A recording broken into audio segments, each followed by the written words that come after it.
Shalom, Tuhan kita adalah Tuhan yang baik dan Dia selalu membuat segala sesuatu menjadi indah pada waktunya masing-masing.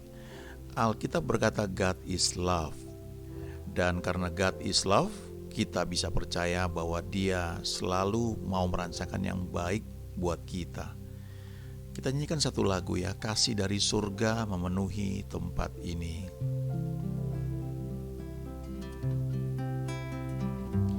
Kasih dari surga memenuhi tempat ini. Kasih dari Bapa surgawi.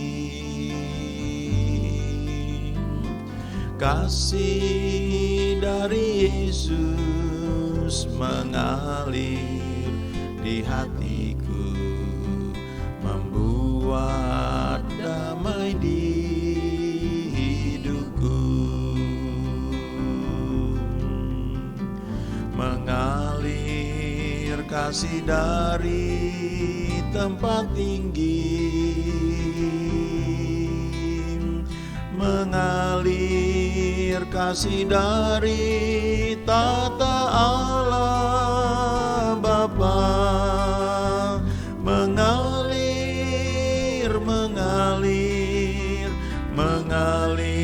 dan mengalir memenuhi hidupku. Kasih dari surga memenuhi tempat ini. Kasih dari Bapa surgawi. Kasih dari Yesus mengalir di hatiku, membuat damai di hidupku. Mengalir kasih dari tempat tinggi, mengalir kasih dari tata Allah Bapa, mengalir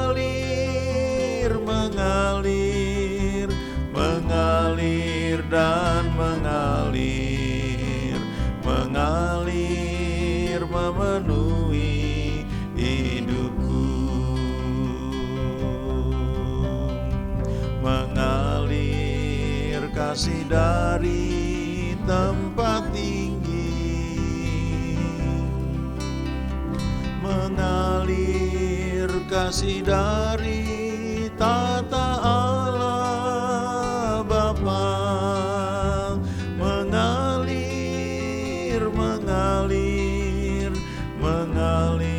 dan mengalir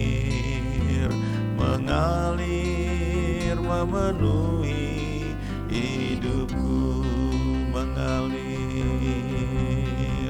Mengalir kasih dari tempat tinggi, mengalir kasih dari tata Allah Bapa, mengalir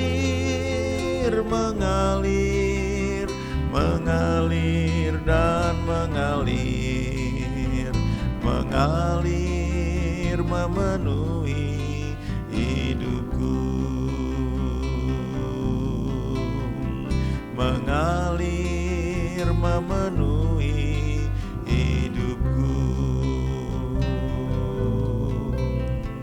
Mengalir memenuhi hidupku.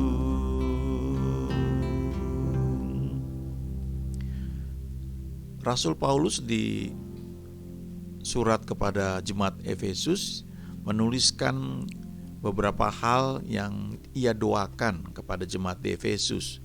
Dan doanya ini bisa kita tiru ya, kita aplikasikan untuk mendoakan kita secara pribadi, juga mendoakan orang lain, mendoakan orang-orang yang kita layani, Tapi yang paling utama adalah kita bisa terapkan ini buat kita ya, secara pribadi. Misalnya di Efesus 1 ayat 17 sampai dengan 21, kita bisa berdoa, Bapa, jadikan mata hatiku terang ya, berikan aku roh hikmat dan roh wahyu untuk mengenal Engkau dengan benar. Jadikan mata hatiku terang agar aku mengerti betapa kayanya kemuliaan bagian yang Engkau tentukan bagi orang-orang kudus, dan betapa hebat kuasa-Mu bagiku yang percaya.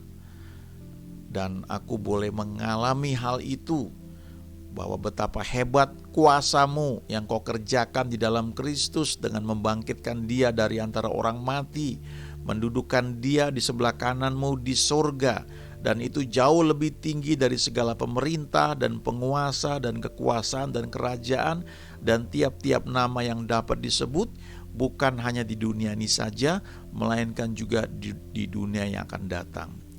Ayat-ayat seperti ini tidak cukup hanya dibaca, tidak cukup hanya diucapkan, dideklarasikan, tapi ini perlu direnungkan, dicamkan. Kita butuh waktu untuk merenungkan hal ini, supaya Tuhan menjadikan mata pengertian kita terang.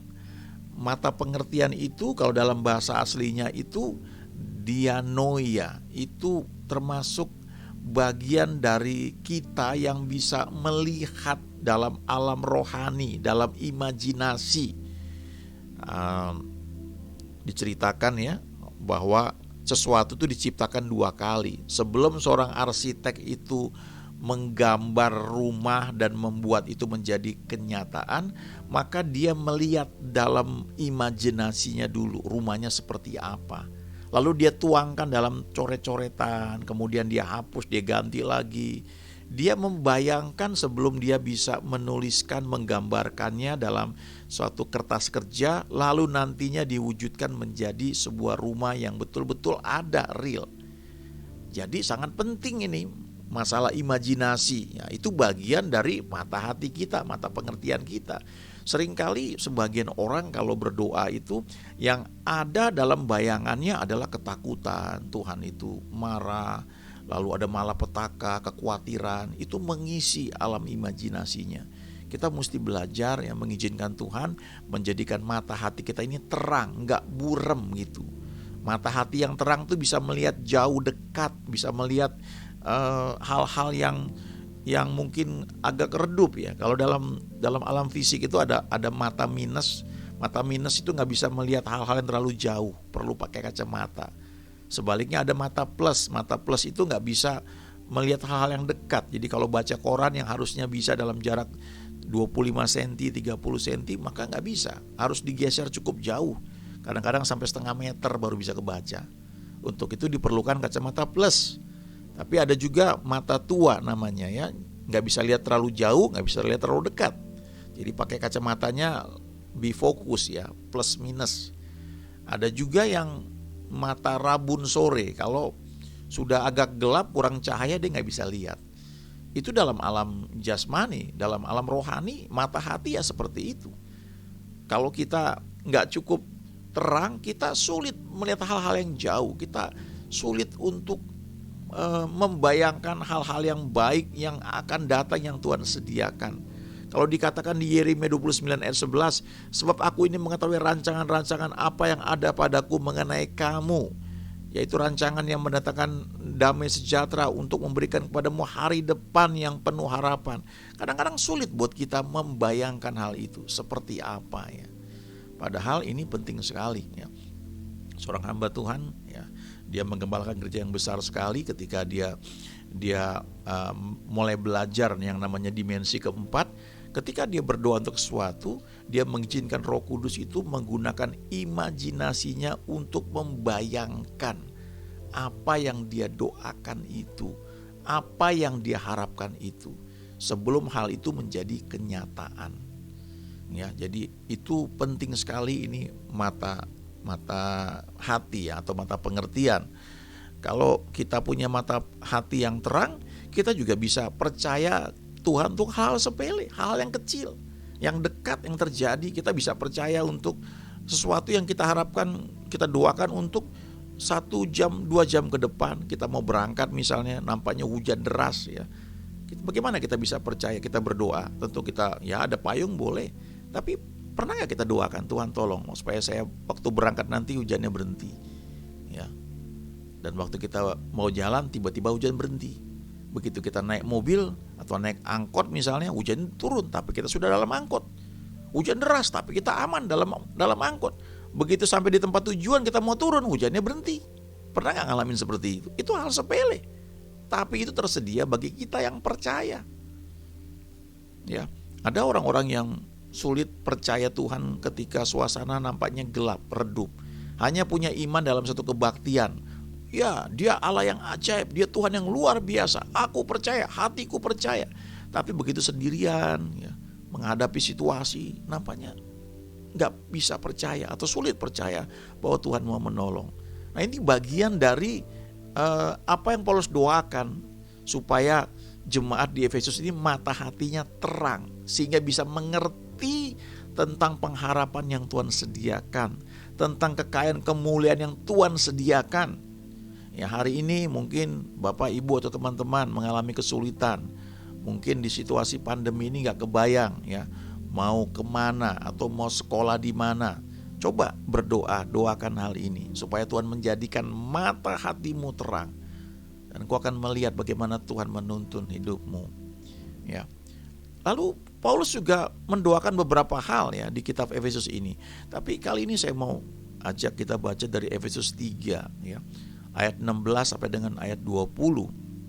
Paulus berdoa seperti ini ya, dia bilang ini ya. Aku berdoa supaya ia menurut kekayaan kemuliaannya menguatkan dan meneguhkan kamu oleh rohnya di dalam batinmu. Sehingga oleh imanmu Kristus diam di dalam hatimu dan kamu berakar serta berdasar di dalam kasih. Ayat 18. Aku berdoa supaya kamu bersama-sama dengan segala orang kudus dapat memahami betapa lebarnya dan panjangnya dan tingginya dan dalamnya kasih Kristus, dan dapat mengenal kasih itu sekalipun ia melampaui segala pengetahuan. Aku berdoa supaya kamu dipenuhi di dalam seluruh kepenuhan Allah. Bagi dialah yang dapat melakukan jauh lebih banyak daripada yang kita doakan atau pikirkan, seperti yang ternyata dari kuasa yang bekerja di dalam kita. Kita lihat ya, ayat 16 ini doa Paulus. Kita bisa terapkan buat diri kita. Bapa, aku berdoa supaya Engkau menguatkan dan meneguhkan aku oleh rohmu di dalam batinku, supaya oleh imanku Kristus diam di dalam hatiku dan aku berakar serta berdasar di dalam kasih. Ya, ini Paulus tekankan sekali. Kira-kira kenapa ya? Kalau menurut saya sih, karena dia itu menjadi pengikut Kristus karena dijamah, ditempelak oleh kasih Tuhan. Paulus ini orang yang terkenal pada awalnya, namanya masih Saulus waktu itu ya. Dia itu menangkap murid-murid Yesus. Dia menganiaya, menyeret pengikut-pengikut Kristus. Ya, kalau bahasa sekarang ini dia ini suka bakar gereja ya. Dia tangkap orang-orang yang beribadah, dia cari perkara dan dia merasa itu adalah kehendak Tuhan. Dia merasa waktu dia menganiaya jemaat Tuhan, dia merasa itu ibadah dia. Tapi kemudian kalau kita baca ya di Kisah Rasul pasal 7, kita lihat bagaimana salah seorang murid Tuhan namanya Stefanus ditangkap, kemudian dirajam dengan batu ya oleh orang-orang, dilempar dengan batu sampai mati. Dan salah seorang yang menyetujui bahwa Stefanus itu dirajam dengan batu sampai mati adalah Saulus. Dan kalau kita baca di Alkitab itu, Saulus jagain pakaian orang-orang yang melempari Stefanus. Dan ketika Stefanus dalam keadaan mau dilempar batu itu, dia bilang, aku melihat langit terbuka dan aku melihat Yesus berdiri ya di sebelah kanan tahta Allah Bapa ya. Dan kemudian orang-orang itu mulai lemparin batu dan Stefanus bilang gini, "Ya Tuhan, jangan tanggungkan dosa ini kepada mereka, ampuni mereka." Lalu dia mati. Lalu kalau kita baca di Kisah 8 selanjutnya itu ada sepotong cerita mengenai Saulus ya. Habis itu aniaya. Tapi Kisah Rasul pasal 9 judulnya Saulus bertobat. Ya. Dan saya percaya salah satu akibat kenapa dia bertobat itu adalah akibat dari doanya Stefanus.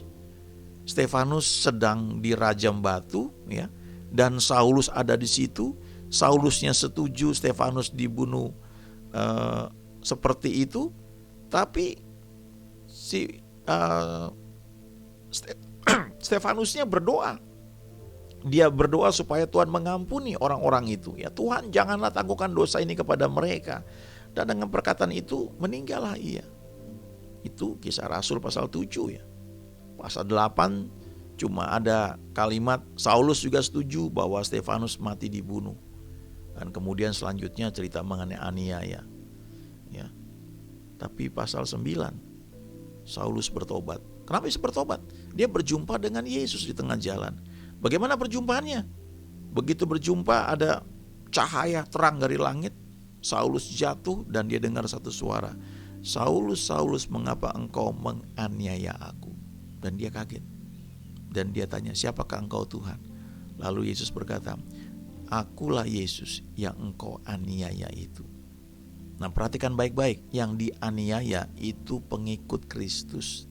Yang dianiaya itu jemaat Tuhan.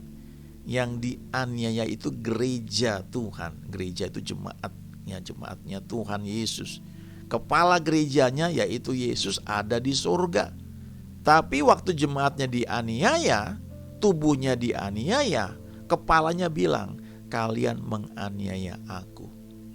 Jadi dia mau bilang sama Saulus, "Kamu membunuh pengikutku, kamu menganiaya pengikutku, tapi itu artinya kamu menganiaya aku." Di bagian lain diceritakan bahwa Yesus berkata, "Sukar bagimu menendang kegalah rangsangnya." Terjemahan lain bilang begini, "Kamu di melawan arus kegerakan rohku," kira-kira seperti itu. Yang kamu kira kamu sedang melayani Tuhan yang kamu sembah, sebenarnya kamu sedang menentang Dia. Dan oleh karena doa dari umat Tuhan, Saulus menerima kasih Tuhan. Dan Tuhan cuma bilang, "Pergilah ke dalam kota, nanti akan ada orang kasih tahu kamu harus berbuat apa." Cuma begitu pertobatannya, gak ada yang nginjili. Dia jatuh, dia lihat terang cahaya begitu besar. Kemudian ada suara yang bilang, "Saulus, Saulus, mengapa engkau menganiaya aku?" Lalu dia tanya, "Siapakah engkau Tuhan?" "Akulah Yesus yang kau aniaya itu. Tapi bangkitlah, pergi ke dalam kota." Lalu Saulus buta 3 hari 3 malam. Dia gak bisa makan, dia gak bisa minum. Di bagian lain ada murid Tuhan namanya Ananias. Dan dalam satu doanya Tuhan menampakkan diri dan Tuhan berkata, "Ananias, coba pergi ke jalan lurus, cari di situ satu orang namanya Saulus dari Tarsus." Ya, dia sedang berdoa. Dan dalam doanya dia melihat engkau datang menumpangkan tangan atas dia. Lalu Ananias masih protes, "Tuhan, orang ini orang jahat Tuhan. Umatmu dikejar-kejar oleh dia. Dia tangkapi para pengikutmu. Dia bunuh." Ini yang hadir waktu Stefanus hambamu itu dibunuh. Tapi Tuhan bilang, "Pergilah. Orang ini alat pilihan bagiku." Wow. Ya, kalau baca bagian ini luar biasa ya, kasih Tuhan. Tuhan tidak marah ya. Tapi Tuhan bilang, "Ini alatku, aku mau pakai dia." Lalu kalau kita baca lebih lanjut, Ananias datang, ketemu Saulus, dia tumpang tangan di atas Saulus. "Saulus, saudaraku." Langsung kalimatnya itu. Ini orang yang bunuh pengikut Tuhan. Orang yang ada waktu Stefanus itu dibunuh dan dia setuju Stefanus itu dibunuh. Tapi waktu Ananias datang kepada Saulus, apa yang dia bilang? "Saulus, saudaraku, Tuhan Yesus yang telah menampakkan diri kepadamu di jalan yang engkau lalui telah menyuruh aku kepadamu supaya engkau dapat melihat lagi dan penuh dengan Roh Kudus. Dan seketika itu juga seolah-olah selaput gugur dari matanya sehingga ia dapat melihat lagi. Ia bangun lalu dibaptis. Lalu dia berubah dan itu membingungkan banyak orang. Lah, ini kan orang yang tadinya mengejar-mengejar umat Tuhan. Kenapa sekarang jadi berubah kayak begini? Karena kasih Kristus itu menjamah dia. Makanya dia berdoa kepada jemaat di Efesus supaya kamu berakar serta berdasar di dalam kasih. Supaya tindakanmu ketika engkau melayani itu dasarnya karena kasih. Karena itulah yang telah membuat aku berubah. Bukan doktrinnya, tapi ketika aku berjumpa dengan Allah itu, dengan Yesus itu yang adalah kasih itu, aku berubah. Lalu ayat 18 dari Efesus 3 ini, Paulus berdoa, dia bilang begini, aku berdoa supaya kamu bersama-sama dengan segala orang kudus dapat memahami betapa lebarnya dan panjangnya dan tingginya dan dalamnya kasih Kristusnya. Ini gak bisa dimengerti dengan otak manusia, gak bisa. Hanya pewahyuan dari Roh Kudus yang menolong kita bisa memahami betapa lebar, betapa panjang, betapa tinggi, dan betapa dalam kasih Kristus. Lalu dikatakan, supaya kamu dapat mengenal kasih itu sekalipun ia melampaui segala pengetahuan. Memang gak bisa dimengerti. Itu sebabnya ketika Tuhan mengajarkan ampuni orang yang bersalah kepada kamu, ya sebagian orang sulit atau mungkin gak bisa. Karena dengan kekuatan manusia gak bisa. Itu hanya kasih dari Tuhan itu yang memampukan kita. Nah, kalau kita kenal kasih itu, kalau kita jatuh cinta pada Tuhan karena kita kenal kasih itu, maka kita dengan sendirinya mau hidup untuk Dia. Kita enggak lagi berpikir yang aneh-aneh. Kita akan mengerti, waduh, ketika aku masih berdosa, Dia sudah mati bagi aku. Bahkan ketika aku belum lahir, Dia sudah mati bagi aku. Ini bagian seperti ini ya, perlu kita renungkan, camkan. Dan itu akan mengubah banyak hal dalam kehidupan kita ya. Kalau kita sudah mulai mengalami rasa pahit dan sebagainya, itu tanda-tanda bahwa kemungkinan pemahaman kita akan kasih Tuhan itu berkurang ya. Karena banyak hal ya, kita berinteraksi dengan banyak orang. Paulus sendiri juga tidak sempurna, tapi lewat dia bertumbuh ya, dia bergaul dengan Tuhan, Tuhan menguatkan dia. Lalu ayat yang ke 19, dan dapat mengenal kasih itu sekalipun ia melampaui segala pengetahuan, aku berdoa supaya kamu dipenuhi di dalam seluruh kepenuhan Allah. Lalu ayat 20, bagi Dialah yang dapat melakukan jauh lebih banyak daripada yang kita doakan atau pikirkan, seperti yang ternyata dari kuasa yang bekerja di dalam kita. Jauh lebih banyak daripada yang kita doakan atau pikirkan.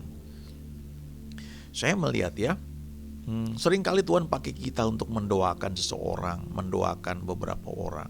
Dan ketika doa itu terjawab ya, seringkali Tuhan tunjukkan itu. Dan itu waktu kita lihat, kita ingat, oh iya Tuhan, terima kasih, Engkau menolong aku. Satu ketika saya hadir di satu pelayanan di daerah Tangerang ya, kami bawa beberapa sembako, kemudian kami melayani orang-orang yang tidak mampu ya. Itu di ruangan yang sangat sempit ya, buru-buru pakai AC ya, kipas angin juga nggak ada. Dan karena sempitnya ya, saya ketika menyampaikan firman Tuhan baru saya masuk ruangan itu, tapi sebelumnya saya di luar karena sempit sekali. Lalu ketika saya selesai menyampaikan firman Tuhan, terus saya serahkan kepada teman saya nantang, ada nggak yang mau didoain, maju ke depan biar didoakan. Lalu beberapa orang maju, kami doakan. Ketika ada seorang ibu ya, ketika dia minta didoakan, saya tanya, apa masalahnya Bu? Dan dia bilang, suami saya Pak sudah berapa lama, sebulan 2 bulan gak pulang Pak, tolong doakan. Lalu saya mau doakan dia, nah saya terbiasa untuk bacakan firman dulu. Jadi saya mau bilang bahwa kalau kita mau berdoa, ini dasar firmannya. Lalu ketika saya buka Alkitab, dia bilang, saya nggak bisa baca Pak, saya buta huruf Pak, gitu ya. Terus waktu dia mau baca, dia nggak bisa ya. Lalu saya bacakan ayat itu, terus saya ajak dia doa, saya tumpang tangan ya. Lalu ketika saya tumpang tangan, sudah selesai, sudah ya, kami pulang. Kalau nggak lama, berapa bulan setelah itu, kami pelayanan di situ lagi. Dan saya juga diminta bicara. Lalu sebelum saya bicara, karena ruangannya kecil, jadi saya keluar. Saya jalan-jalan di luar, masih ada puji-pujian. Dan tiba-tiba saya seperti tergerak untuk menengok kebaktiannya seperti apa. Saya lihat dari jendela. Dan waktu saya lihat dari jendela ada seorang ibu, ya, seorang ibu, saya nggak kenal ya. Dia bersaksi. Dia bilang begini, saya ikut kebaktian di sini beberapa bulan yang lalu. Waktu itu suami saya belum pulang, dia pergi. Lalu saya didoain di sini. Dan terus sekarang suami saya udah pulang, ya, saya ada bersama dengan suami saya. Saya kaget waktu lihat seperti itu. Kok bisa Tuhan itu seperti menarik saya dari luar untuk mendekati jendela dan lihat pas orang itu sedang bersaksi. Dia mau tunjukkan bahwa dia Tuhan yang menjawab doa. Ada kesempatan lain lagi ya. Sekian tahun yang lalu ada seorang anak yang lahir dalam situasi yang terbatas ya, dalam arti ada banyak itunya, banyak kelemahan yang dia hadapi ya, sehingga dia perlu penanganan dokter banyak. Dan saya ingat ketika dia mulai bertumbuh, saya sering doakan, saya gendong, saya doakan, saya bilang kamu akan jadi anak yang pinter, anak yang luar biasa ya. Dan habis itu ya bertumbuh dan belakangan setelah sekian tahun ternyata dia di sekolah luar biasa. Dia dapat beasiswa, dan tidak hanya itu, dia lulusnya wisuda. Dan waktu wisuda itu saya bisa hadir dan saya lihat. Dan ketika dipanggil, dia nggak hanya lulus, tapi dia lulus dengan predikat magna cum laude. Wow, itu nggak pernah saya doakan dulu. Cuma saya berdoa bahwa kamu kan diberkati, kamu jadi anak yang pinter, kamu hidup dalam anugerah Tuhan. Tapi ketika Tuhan menjawab, jauh lebih banyak daripada yang saya doakan atau pikirkan. Dan Alkitab berkata, seperti yang ternyata dari kuasa yang bekerja di dalam kita. Coba doakan ini, Efesus 3 ya, dalam hidup kita secara pribadi. Dan bilang, Tuhan kuatkan aku, teguhkan aku oleh roh-Mu di dalam hatiku, supaya oleh imanku Kristus diam di dalam hatiku, dan aku berakar serta berdasar di dalam kasih. Bahwa aku bisa memahami betapa lebar, betapa panjang, betapa tinggi, betapa dalam kasih Kristus. Dan aku dapat mengenal kasih itu, sekalipun kasih itu melampaui segala pengetahuan. Dan aku berdoa supaya aku dipenuhi dalam seluruh kepenuhan Allah. Dan bagi Engkaulah Tuhan yang dapat melakukan jauh lebih banyak daripada yang aku doakan atau pikirkan. Doakan secara rutin setiap hari hal-hal seperti ini, dan kita akan melihat bahwa Tuhan menjawab doa kita ini. Kita akan semakin kenal Dia, dan kita bisa berkata bahwa God is good all the time. Tuhan selalu baik setiap saat. He makes all things beautiful in its time. Ia membuat segala sesuatu menjadi indah pada waktunya masing-masing, pada saatnya masing-masing.